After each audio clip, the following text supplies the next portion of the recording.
G'day you mob, Pete here from Aussie English. Welcome to this episode of Aussie English. This is part 2 of my little series with my mate Ross McGibbon. Today we're going to be talking about how he spent about a year battling 3 different diseases or parasites. So he had a yeast infection, I think he had a bacterial infection, and he also had issues with this crazy parasite that he'd been infected with.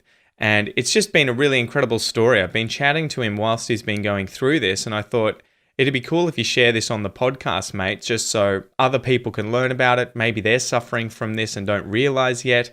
What did you do to overcome this? Everything like that. Besides that, guys, I had Ross on recently in this 3-part series because he's selling his fundraising calendar to raise money for the Royal Flying Doctors Service and the Global Snakebite Initiative. So the Royal Flying Doctors Service is a service that flies into remote parts of Australia to help people who get in trouble if they break a leg or get bitten by a snake. And the Global Snakebite Initiative is a non-profit charitable organization working hard on many levels to ease the burden of snakebite around the world. So they're trying to do their bit to reduce the deaths and injuries from snake bites in countries like India or different parts of Africa or Asia. So without any further ado, guys, let's get into today's episode. Oh, and don't forget to check out part 1 and part 3 when that comes out after this. Let's go.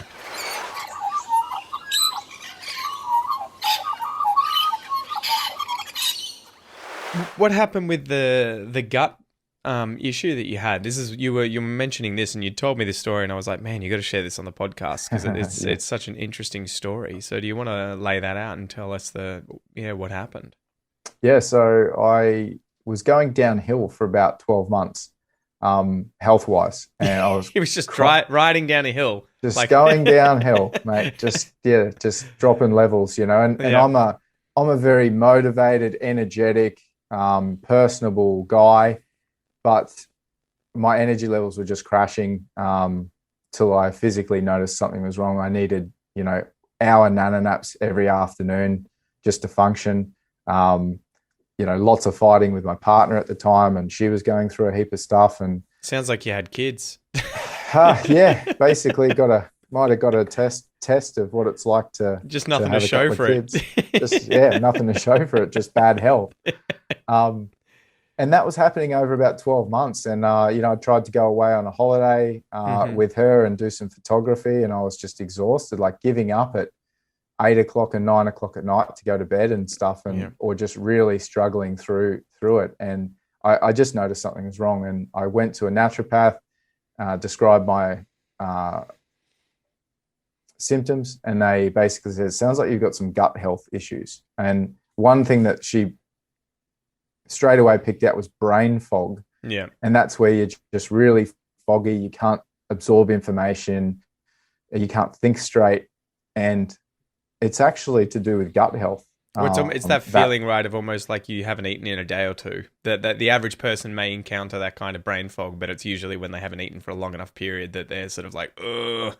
Like that, but even more severe. Like if you were, if we were doing any training at work at the fire station, I would be looking at whoever's training us and looking up at the board, and you just didn't even have the mental capacity to take any of it in or even read that well. Like if you read a passage, you would be not absorbing it and retaining it. Yeah. So it's just like your eyes were reading the words and you weren't actually absorbing it. So this was a real problem for me over 12 months. And then obviously went to the naturopath, got a gut biome test done, where it's a stool test. It's not the most fun test to get done, but you do a stool test, you send that sample away, and they do a full analysis of your gut, and they test your good bacteria, your bad bacteria. Then they test for yeast infections, because you can get all kinds of different yeast infections in the stomach. And then you can get parasites. And when they got the results back, my naturopath was like, holy hell, I know people that have one of these problems and you've got 3. Yeah. So I had an overgrowth of bad bacteria, a parasite, and a yeast infection. Jesus. So that's what was sending me downhill, and it was affecting everything. My quality of life was going right down, and to the point where I wasn't even motivated to get my content out because I didn't have any creativity. Yeah. So that's why I haven't seen a lot of video content from me over probably the last year and a half. But it's been a year-long journey, and I've finally, I believe, gotten rid of it. I've got a retest in about 3 weeks, but I did a 10-day course of antibiotics just recently, which is kind of the last resort. Yeah. I did. And did you have to change your diet up to try and adjust to that? Because that's the thing that I always freak out about when people are like, oh, just have some antibiotics. I'm like, you're literally, well, not literally, but you're taking like a nuclear bomb to your gut biome, right? All of the goodies and the baddies that live inside your gut. And effectively, you're having to replenish it. So it's almost like you go through the Amazon rainforest and just slash and burn everything and then let it regrow. And if you just do that randomly without thinking about, you know, what fertilizer are we going to use? What plants are we going to encourage to grow? What animals are we going to reintroduce? Usually the bad stuff takes back over, right? If you're just eating garbage food. And so you have to worry about high fiber, you know, prebiotics, probiotics, everything like that. And it's just something you want to obviously avoid if you can. They try and, a few times my son's gotten sick and they're just like, just give him some antibiotics. And I'm like, mate, you're a doctor. Surely you know better than that. If he doesn't look like he's got a bacterial infection that's like going to kill him, you know, he can probably survive without the antibiotics. Yeah, it's they are given out way too liberally, and people do not know that what they do to your gut health. And the other thing people don't know is that your serotonin, and I think even dopamine, definitely serotonin, gets made in your gut.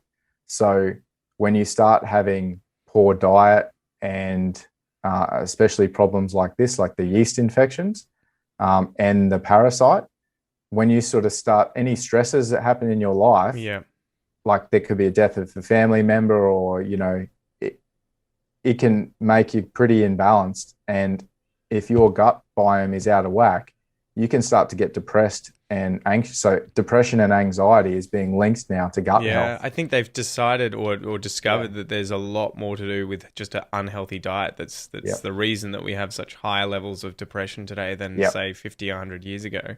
Yeah. So how do they think you got these the bacteria imbalance, the yeast as well? That seems freaky, and the parasite. Each of those must have a completely different story of how you sort of ended up with it, right? Well, they thrive. They're kind of symbiotic. So I had something. Okay. I had a yeast infection called geotrichum, and it's very similar to candida, and candida is the big one that a lot of people have. Like, I can't remember the stats, but it's like, you know, 1 in 5 people or candida, something like that. It's candida. It's really bad. People get really all these different kinds of issues, gut problems, brain fog. Candida, fungal infection caused by yeast, a type of fungus. Some species of candida can cause infection in people. The most common candida is, and it's, on the skin, inside the body, in places such as the mouth, throat, gut, vagina, without causing any problems. So it's obviously one of these bacteria, right, that are, yeast and bacteria that are everywhere all the time. But the problem is when they get out of whack, and for whatever reason they've gotten a foothold in your body and just take over. So high sugar diets, high starch. So if you're eating lots of junk food, lots of sugar, lots of starches, and alcohol is the other one that's toxic to your gut biome. So if you're drinking every day, that's a recipe for, you know, depression, anxiety, and just general unhealthiness. Like I love a drink, but I try and limit it to just social events where I really enjoy it. But drinking every day, apparently that's what the naturopaths are saying. Drinking every day just kills your gut biome. So if you're one of these old blokes that likes to knock off and have 3 or 4 beers of a night time, you're not giving your gut biome the chance to actually thrive. Basically, they describe it like a garden.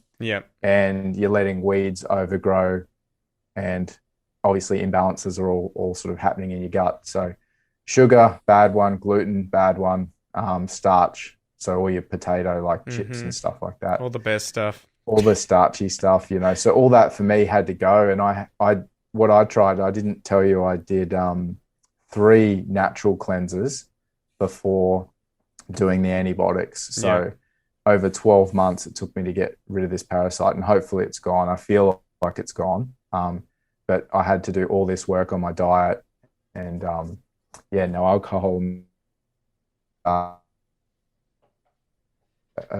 They the exclusion, so you exclude anything bad. Did it take long to turn around when you did that? When you excluded those things, or was it a pretty quick turnaround? Well, the thing is, I got rid of the yeast infection and the bad bacteria. Yeah. Overgrowth. It was like a weed that shrunk then, Mm-hmm. but I didn't get rid of the parasite, and the parasite was what was really affecting me. So it was So, most of the issues, with the bulk of yeah, it. yeah. So then I had to basically go to the last resort, which is a big case of antibiotics. It's like 3 different types of antibiotics, Jesus. and then a couple of probiotics and this other colostrum stuff that helps your gut while you're taking it. But So what was the name of the parasite again? I know you told me in the past. it's, if anyone's interested in looking it up, it's called Blastocystis hominis, and Blastocystis hominis. that's the scientific name. So how did they think you got this parasite, Blastocystis hominis? Yep. So it's apparently 1 in 5 people have it. So Whoa. it's picked up really easily through overseas travel, through contaminated food or water, and then also it's sort of passed through feces from one organism to another. So if you used a dodgy toilet over in Southeast Asia, or and you weren't able to wash your hands or anything like that, and I've been to Bali heaps of times. I've traveled all through Southeast Asia for photography and reptiles, and then been to the US, and apparently it's rife in the US. And all these people are just going downhill health-wise, and they don't know why. And if they go to their doctor, the doctor has very limited scope to pick this stuff up.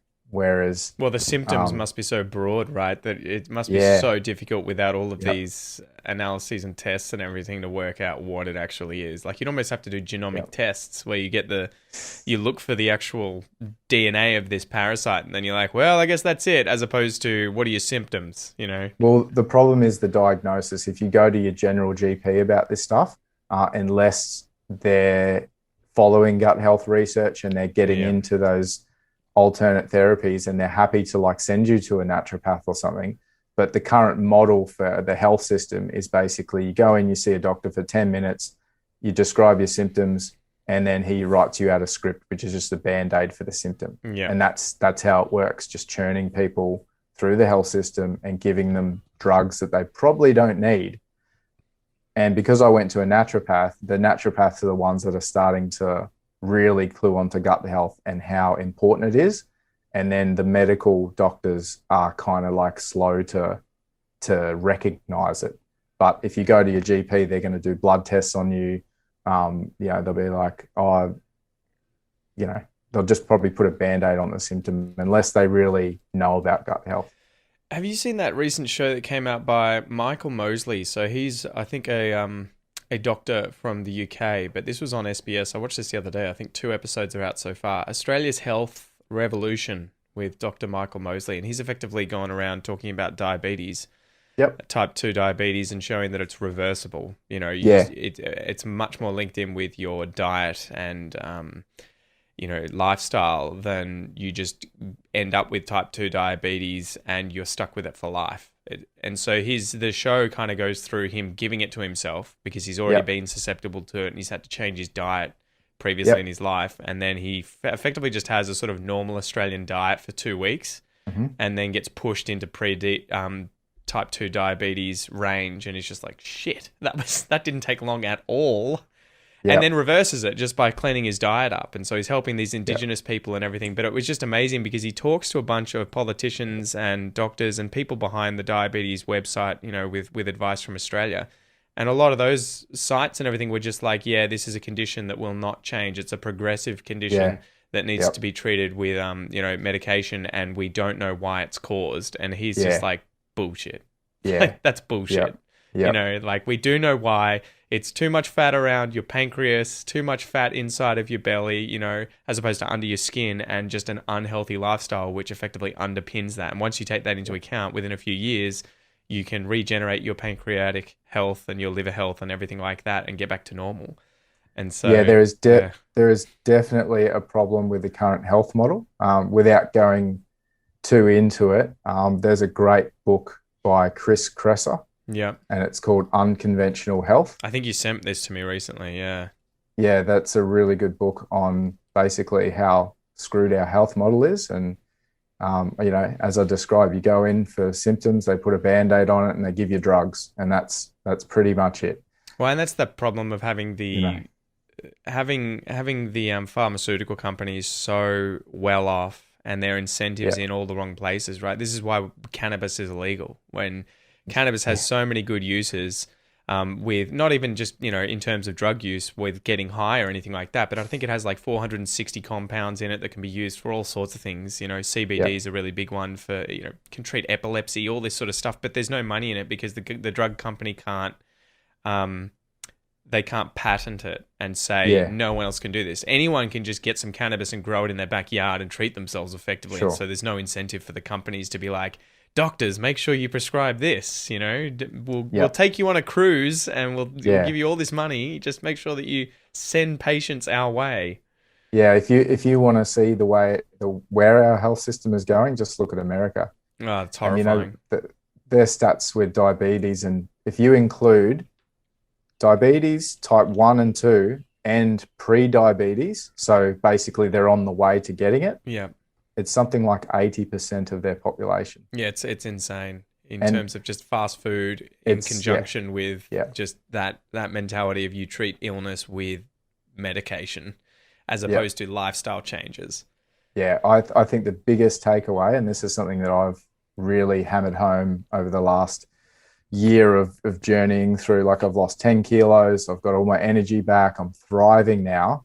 And if you aren't thriving and your health is going downhill or you've got concerns, start with diet and Yeah. lifestyle changes Yeah.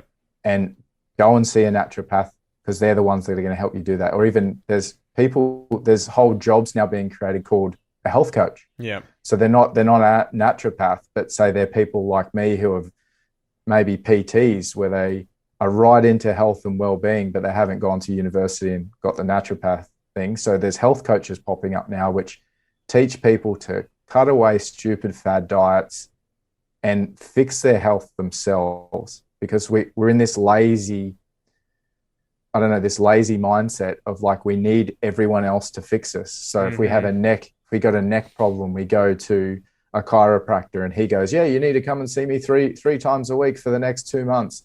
And he's just made $2,000 out of you on the spot, and I know this from past experience because I've been seeing a chiropractor for over 10 years Yeah. and gone through it all myself. The problem is, stop looking for other people to fix you. You fix you. And that's that thing. Take on that responsibility. And I guess the thing that probably prevents a lot of people from doing it is just thinking they can't ever get access to the knowledge to help themselves do that. It's everywhere. Yeah. Podcasts. I think that's the biggest step, right? Just being interested personally in your own health and taking it upon yourself to at least try and educate yourself.